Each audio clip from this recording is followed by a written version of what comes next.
Welcome to stock study market অ্যানালিসিসের নতুন ভিডিওতে আপনাদের সবাইকে স্বাগতম। দেখুন এখান থেকে আজকে আমরা মার্কেটে একটা বড় পতন দেখেছি এবং উপরের লেভেল থেকে একটা বড় ফল মার্কেটে এসেছে নিফটি, ব্যাংক নিফটিতে এবং বিভিন্ন স্টক যদি দেখি বিভিন্ন স্টকে কিন্তু একই সঙ্গে মুভমেন্ট এসেছে। খুব অল্প সংখ্যক স্টকই ছিল যে স্টকগুলো আজকে পজিটিভে মুভমেন্ট হয়েছে। ম্যাক্সিমাম স্টক নেগেটিভই মুভমেন্ট আজকে আমরা দেখেছি। দেখুন এই কয়েকটা স্টক পজিটিভে মুভমেন্ট হয়েছে আর ম্যাক্সিমাম স্টক আজকে নেগেটিভ মুভমেন্ট হয়েছে। তো এখান থেকে আগামীকালের জন্য নিফটি ব্যাংক নিফটির ক্ষেত্রে ইম্পর্টেন্ট লেভেল কী থাকবে এবং ডাইরেকশন কী থাকবে, সবথেকে বড় ইম্পর্টেন্ট বাজারের ডাইরেকশন কী থাকবে, কোন দিকে বাজারের মুভমেন্ট হতে পারে এবং যদি প্যানিক সেল আসে কোন লেভেল থেকে বাইং অপরচুনিটি হতে পারে। ঠিক আছে, এবং যেখান থেকে বাইং অপরচুনিটি হবে, যে লেভেল থেকে বাইং অপরচুনিটি হতে পারে সেখান থেকে ডিফারেন্ট স্টকের ক্ষেত্রেও কিন্তু বাইং আসতে পারে। আমি লাস্ট ভিডিওতে আপনাদের সঙ্গে শেয়ার করেছিলাম যে মার্কেটে যদি উপরের লেভেল থেকে প্যানিক সিচুয়েশান আসে, যদি ফল আসে, তার জন্য বাইরের কোনো নিউজ হতে হবে। যদি কোনো যুদ্ধ সংক্রান্ত কোনো নিউজ, কোনো দেশের সঙ্গে কোনো দেশের কোনো নিউজ হচ্ছে, তার বেসিসে মার্কেটে কারেকশান আসতে পারে, বড় কারেকশান। তাছাড়া কিন্তু বড় কারেকশান নেই। এটা নর্মাল কারেকশান, এটা যেটা কারেকশান হয়েছে এটা কোনো বড় প্যানিক সিচুয়েশান নয়। দেখুন প্যানিক সিচুয়েশান তখনই আসবে বাজার যদি বাজার এখান থেকে 24,180 লেভেলকে ব্রেক করে।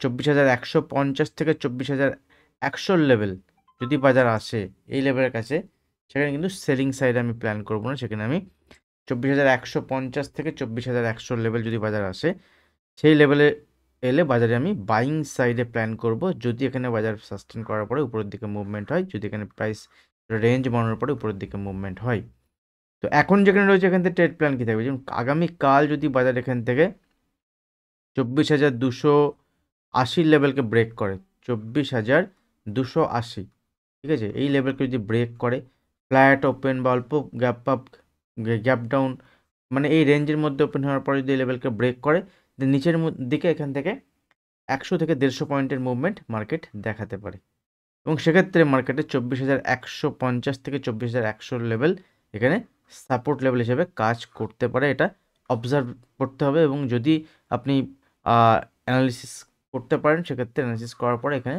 লং সাইডে দেখতে পারেন।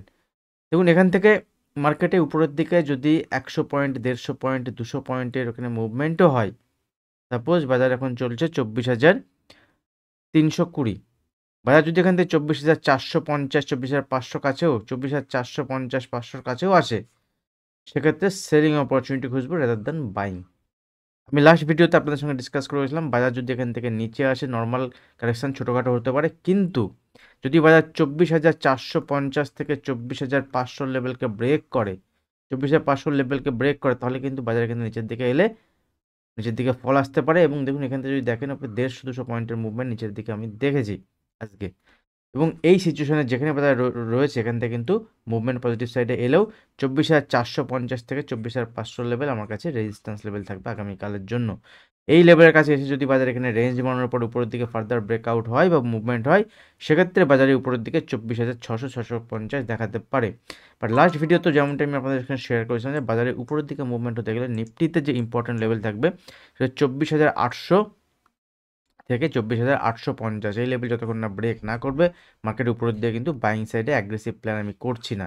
তো মার্কেট আমরা দেখেছি উপরের লেভেলে মার্কেট যায়নি, নিচের লেভেলেও যেখানে সাপোর্ট লেভেল ছিল সেই লেভেলকে ব্রেক করেছে।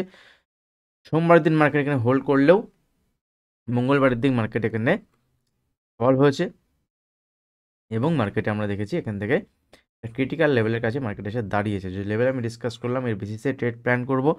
নিচের দিকে প্যানিক সিচুয়েশন এলে এইসব লেভেলের কাছে এলে বাইং অপরচুনিটি খুঁজবো, উপরের দিকে সব লেভেলের কাছে এলে সেলিং অপরচুনিটি খুঁজবো। আর আগামীকাল একটা বড় ইভেন্ট হচ্ছে ফেড ইউএস এফওএমসি মিটিংয়ের আউটকাম আছে, সেখানে ইন্টারেস্ট রেট ডিসিশন আসবে।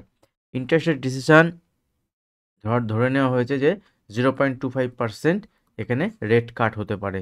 দুবার রেট কাট হয়েছে, এটা তিনবারের বার যদি রেট কাট হয়, বাজার এক্সপেক্ট করছে যে এখান থেকে, তাহলে বাজারের ক্ষেত্রে নর্মাল।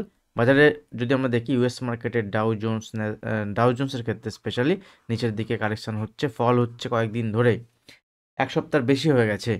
তো সেই বাজার এখান থেকে লাইট হয়ে গেছে। তো যদি আগামীকাল ফেড কোনো ভালো কোনো স্পিচ দেন বা ফেডের চেয়ারম্যানের স্পিচ যদি কোনো ভালো কিছু আসে, রেড কার্ড যদি হয়, তার বেসিসে বাজারে সেখান থেকে নিচের দিক থেকে কিন্তু মুভমেন্ট পজিটিভ সাইডেও আসতে পারে, সেদিকে আমাদের নজর থাকবে।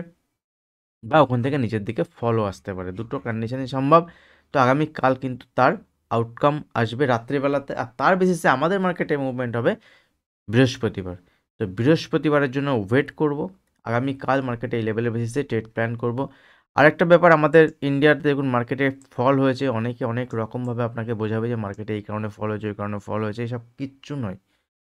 মার্কেটে যদি ফল হয় সেটা বিগ প্লেয়ারের তরফ থেকে ফল আসে, এখান থেকে আগে থেকে প্ল্যানিং থাকে। তো লেভেল টু লেভেল যদি আপনি কাজ করেন, লেভেল টু লেভেল কাজ করলে কিন্তু এখানে আপনি ট্রেড করতে পারবেন। ফলের গল্প শুনে আমার লাভ নেই, এবং এখান থেকে ট্রেডিং লেভেল জানতে হবে আপনাকে যে কোন লেভেলের বেসিসে আমি কাজ করব। কারণ ফল কেন হয়েছে, ফল কেন হবে, কালকে কি হতে পারে, আহ, যুদ্ধের কথা কি হতে পারে, এইগুলো জানার থেকে ইম্পর্টেন্ট কোন লেভেলের বেসিসে আমি ট্রেড প্ল্যান করব সেটা ইম্পর্টেন্ট। চলুন ব্যাঙ্ক নিফটির ক্ষেত্রে যদি আমি দেখি, দেখুন ব্যাঙ্ক নিফটি দেখুন, বিটকয়েন, যারা আমার সঙ্গে বিটকয়েনের এতে যুক্ত আছেন, আমি লাস্ট টাইম বিটকয়েন একটা লাইভ ভিডিও বানিয়েছিলাম যখন বিটকয়েন ছিল 1,02,000-এর কাছাকাছি। সেখান থেকে আমার টার্গেট ছিল যে বিটকয়েনের তাড়াতাড়ি এখান থেকে 1,08,000 নেক্সট টার্গেট। দেখুন আজকে বিটকয়েন অল টাইম হাই দেখিয়েছে 1,08,300-এর কাছাকাছি।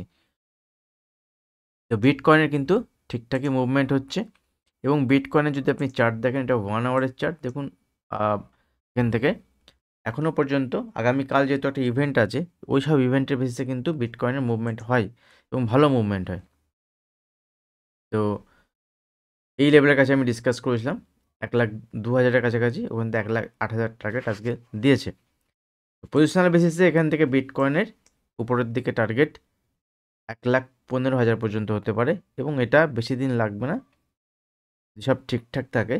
ডোনাল্ড ট্রাম্প যখন মসনদে বসবে তার আগেই কিন্তু এটা আসতে পারে। লেটস সি কী হয়। আপনারা যদি ট্রেড করেন তাহলে বিটকয়েনে ট্রেড করেন, আপনারা জানাবেন, সেক্ষেত্রে মাঝে মাঝে লাইভ আসবে। বাট লাস্ট ভিডিও বানিয়েছিলাম সেভাবে আপনাদের বিটকয়েনে আমি পার্টিসিপেশন দেখিনি। তো যদি বিটকয়েনে পার্টিসিপেশন থাকে তাহলে আপনাদের ইন্টারেস্ট থাকে, আপনারা জানাবেন, সেক্ষেত্রে আমি বিটকয়েন নিয়ে ভিডিও আপনাদের সঙ্গে শেয়ার করব। ব্যাঙ্ক নিফটির ক্ষেত্রে যদি দেখি, ব্যাঙ্ক নিফটিতেও আজকে কিন্তু একটা মুভমেন্ট হয়েছে নিচের দিকে, এবং যখনই ব্যাঙ্ক নিফটির ক্ষেত্রে ইম্পর্টেন্ট লেভেল ছিল 53,300 লেভেলকে ব্রেক করেছে।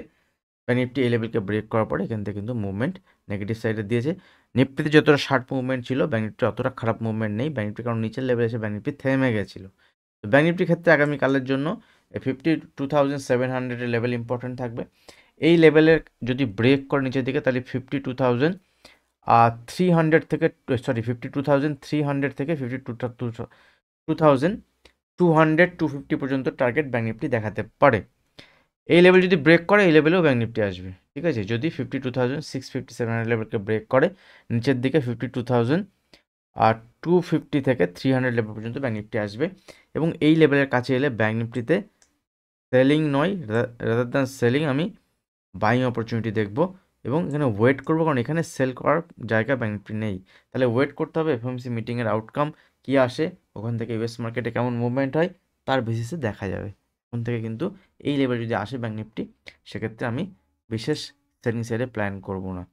যদি উপরের দিকে মুভমেন্ট হয় সেক্ষেত্রে বাইং সাইডেও অ্যাগ্রেসিভ প্ল্যান নেই, কারণ ব্যাঙ্ক নিফটির ক্ষেত্রে উপরের দিকে যে লেভেল আমি আপনাদের সঙ্গে শেয়ার করেছিলাম, যে এই যে ট্রেন্ড লাইন এখানে ড্র হয়েছে, আমি এটা লাস্ট দিন করে গেছিলাম আপনাদের সঙ্গে, যে এই লেভেলের উপরে যদি ব্যাঙ্ক নিফটি যায় 53,800 উপরে যদি ব্যাঙ্ক নিফটি সাস্টেন করে, সেক্ষেত্রে উপরের দিকে আমরা পজিটিভ সাইডে মুভমেন্ট দেখতে পারি, যদিও বা সেরকম কিছু আমরা দেখিনি।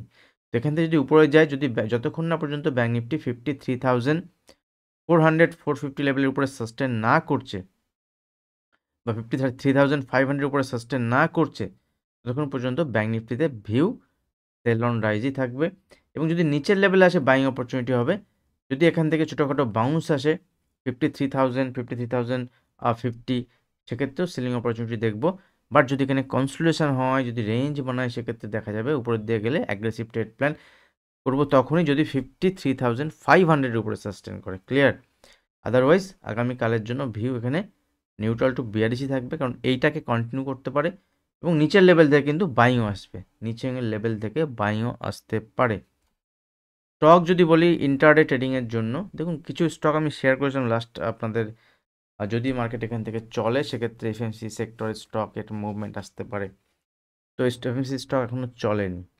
এখান থেকে যদি আমরা দেখি আইটিসি একটা স্টক, আইটিসি আজকে স্টকটি উপরের দিকে ট্রেড করছিল কিন্তু নিচের দিকে এসে 470-এর কাছে ক্লোজ দিয়েছে। যদি ডেলি চার্ট দেখি, দেখুন আইটিসি ডেলি চার্ট এখান থেকে খারাপ লাগছে না একেবারে।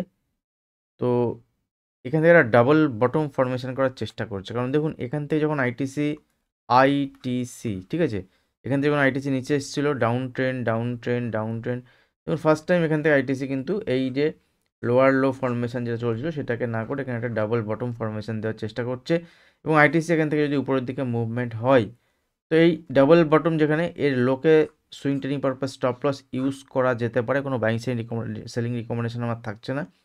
আপনি দেখতে পারেন এইটা মোটামুটি এখানে 480 থেকে 480-র উপরে বা 485-র উপরে যদি আইটিসি সাস্টেন করতে স্টার্ট করে সেক্ষেত্রে উপরের দিকে এখান থেকে একটা মুভমেন্ট আসতে পারে, এবং এখান থেকে কিন্তু আইটিসি উপরের দিকে যদি মুভমেন্ট হয় ফার্স্ট এখান থেকে যে টার্গেটের দিকে যেতে পারে সেটা হচ্ছে 492-95 পর্যন্ত, এবং এই লেভেলকে ব্রেক করলে উপরের দিকে দেখা বাজেটের যে হিসাব অনুযায়ী বাজেটের আগে আইটিসির একটা মুভমেন্ট দেখাতে পারে যদি সাপোর্ট লেভেলকে হোল্ড করে, আদারওয়াইজ কিন্তু বিশেষ কোনো কিছু নেই। আর আইটিসিও একটা এফএমসি সেক্টরের মধ্যেই পড়ে, এফএমসি সেক্টর থেকে বিলং করে। আইটিসির অনেক বিজনেস আছে যদিও বা এদের ডাইভার্সিফাইড বিজনেস। আর একটা স্টক আমি আপনাদের ইন্টারনেটে শেয়ার করছি, সেটা হচ্ছে হিরো মোটোকর্প। যদি এই স্টকটি দেখি, আজকে একটা প্যানিক সেল স্টকে আমরা দেখেছি, এবং এখান থেকে লোকে ব্রেক করেছে যে ইম্পর্টেন্ট সাপোর্ট লেভেল ছিল। তো আগামীকালের জন্য হিরো মোটোকর্পের আজকের লো যেটা আছে এটা ইম্পর্টেন্ট। যদি আজকের লোয়ের নিচে এখান থেকে হিরো মোটোকর্প যদি 10-15 মিনিট ট্রেড করতে স্টার্ট করে এবং তারপরে যদি কোনো বাউন্স হয়, দেখুন এখান থেকে আজকে মানে একদম কমপ্লিট সেলিং, পুরো সেল, কোনো এই ছিল না। তো যদি এখান থেকে কোনো উপরের দিকে মুভমেন্টও আসে, মুভমেন্ট এলে বাউন্স এলে যখন এই লোকে ব্রেক করবে এখান থেকে হিরো মোটোকর্পে আরও 2 থেকে 3% ইন্টারডে মুভমেন্ট আমরা দেখতে পারি। এই স্টকটির ওপর আপনি নজর রাখতে পারেন আগামীকালের জন্য। আরেকটা স্টক আমি আপনাদের সঙ্গে শেয়ার করছি, সেটা হচ্ছে ডিভিস ল্যাব স্টকটি দেখুন এখান থেকে 10 মিনিটের চার্ট ওপেন করেছি। প্রথমে আপনাকে বড় টাইম ফ্রেম দেখতে হবে। দেখুন এখানে বড় টাইম ফ্রেম যদি দেখি, ডেভিস ল্যাবের বাইং লেভেল যদি আমরা দেখি তাহলে এই লেভেলের কাছে এলে ডেভিস ল্যাবে সাপোর্ট লেভেল আছে। তো এখান থেকে কিন্তু এখনও কিছুটা রাস্তা ডেভিস ল্যাব এখানে দেখাতে পারে। আগামীকাল যদি এখান থেকে যদি ছোটো লাগছে কারণ ডে চার্ট বলে, আগামীকাল যদি ডেভিস ল্যাব এখান থেকে 5820 বা 5810-এর লেভেলের নিচে ট্রেড করতে স্টার্ট করে, এর নেক্সট টার্গেট কিন্তু এখান থেকে 5780, দ্যাট মিনস 30-40 পয়েন্ট এখানে মুভমেন্ট, বা তার এখান থেকে 1% থেকে 2% মুভমেন্ট ইন্টার বেসিসে আমরা দেখতে পারি। আপনি নজর রাখতে পারেন স্টক দুটোর উপরে, ঠিক আছে? কোনো বাইং সেলিং রিকমেন্ডেশন থাকছে না। আজকের যদি আপনারা দেখেন এখান থেকে ম্যাক্সিমাম স্টকে আজকে সেল সাইডে এখান থেকে মুভমেন্ট হয়েছে। কিছু কিছু স্টক ছিল যেগুলো বাইং সাইডে ছিল, যেমন ওবেরয় রিয়েলিটি স্টকটি দুদিন ধরে চলছে, কিন্তু মেইনলি আজকে মার্কেটে কিন্তু সেল সাইড ছিল, ঠিক আছে? আর ভিডিও এখানে শেষ করছি। যদি ভিডিও ভালো লাগে অবশ্যই ভিডিওতে লাইক করবেন, এখন যারা চ্যানেল সাবস্ক্রাইব করেননি চ্যানেল সাবস্ক্রাইব করে বেল আইকন প্রেস করবেন। Thank you.